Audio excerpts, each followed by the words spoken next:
This is the story of the greatest war of world history. It's the story of a terrible time, an age when the most wicked evils were perpetrated.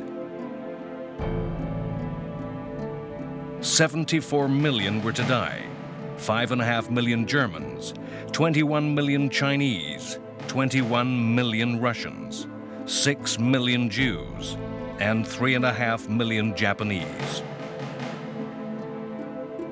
The images of the past send a message through time, a warning from the past, lest we forget.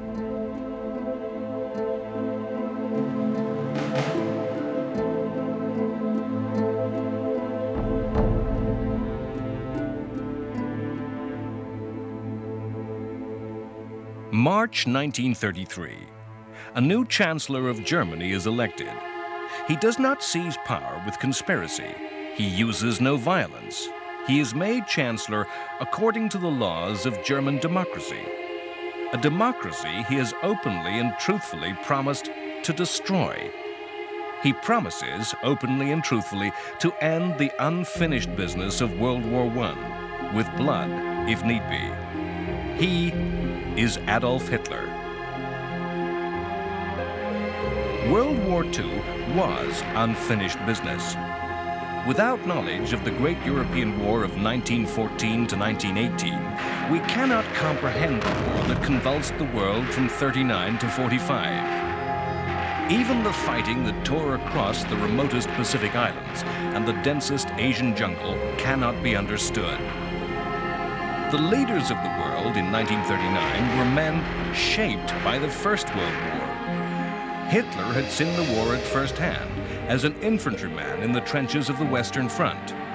And there were older men who had seen a generation of the young lost, consumed by an industrial war machine. When these men took part in the post-war cult of the war dead, laying wreaths at monuments across the continent, they felt the presence of millions of souls standing behind them. To understand how and why war returned to Europe in 1939 is to understand how and why war came to Europe in 1914 and how and why that conflict ended. The cause of war in 1914 was the simple problem of Germany, of how the then new country of Germany could be accepted as a great power by other, much older powers, France, Russia, and Britain. In a tangle of alliances, a climate of aggressive rivalry between these countries burst into war. World War I ended in a strange anticlimax. It's hard for us to remember that after a massive victory in the East, ending in abject Russian surrender and the conquest of vast lands, Germany itself collapsed to defeat without being invaded. Many Germans believed that their armies had been stabbed in the back, betrayed, not defeated at all. The fighting stopped suddenly in 1918 with the armistice. Armistice is a word that means truce, a temporary halt to fighting. The First World War was supposedly ended by the Versailles Conference and Treaty. A summit of France, Britain, Italy, and America met to decide on a system of security that would guarantee peace in Europe. Lenin's new revolutionary government in the Soviet Union was not invited. Germany was summoned only to sign the resulting treaty. The French demanded that the treaty formally blame Germany for starting the war. Britain saw the war more as a terrible mistake. Every line of the treaty followed from the supposed German guilt. The guarantee of peace was to be the punishment and weakening of Germany. In fact, each line was a recipe for a future renewed war. Germany lost territory in the east where huge areas had been won from Soviet Russia. These gains of what in later years would be called Lebensraum, living space, were taken away and used to create a new nation, Poland. A high-minded and noble idea was that states should be decided by nationality. Therefore, the Polish had a country of their own, rather than living as minorities in Germany or Russia.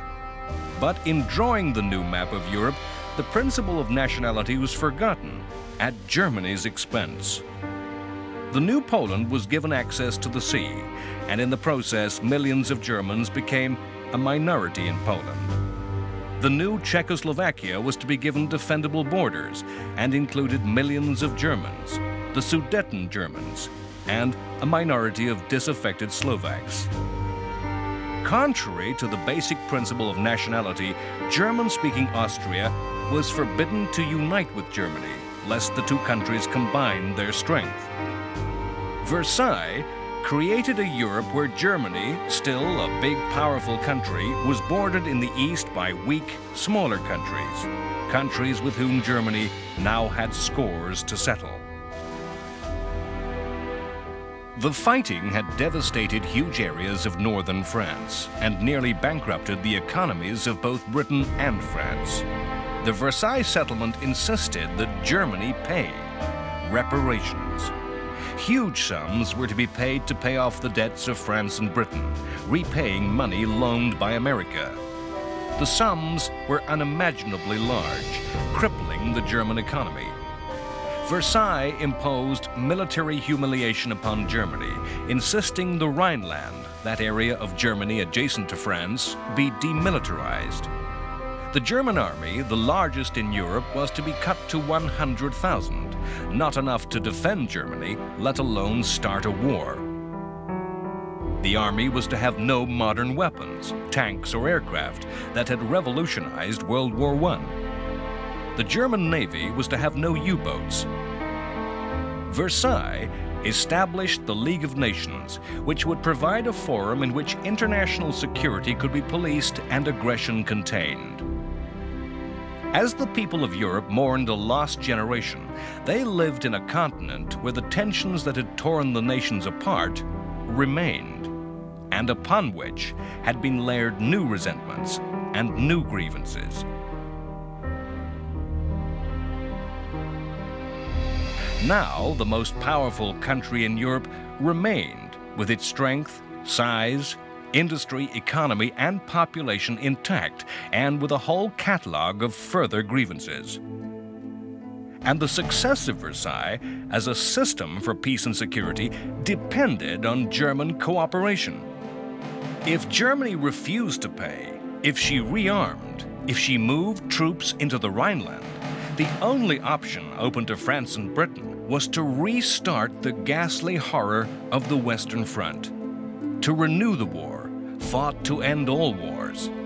Versailles was weakened from the start. The British thought the settlement unfair and unrealistic. The French that the punishment of Germany had not gone far enough. That the only punishment of German breach was war, total war, made international relations a high-risk game, made for a bold individual gambler. What of the United States, the power whose entry into the war in 1917 had weighed the scales against Germany? The USA turned in upon itself, concerning itself with the 1920s and all that decade means for American history. Having entered into world affairs, the United States turned its back on Europe, the Congress refusing to ratify the treaty, refusing to join the League. The oceanic distances separating the old from the new world seemed to provide insurance from the problems of Europe. The map of Europe was now a map to war, the history determined and awaiting the minds and the wills to act out the script. Already, as Hitler took power in 1933, the system of reparations had collapsed amidst the world economic crisis. For 13 years, reparations had been a major issue keeping the war alive. Germany had lurched from financial disaster to disaster.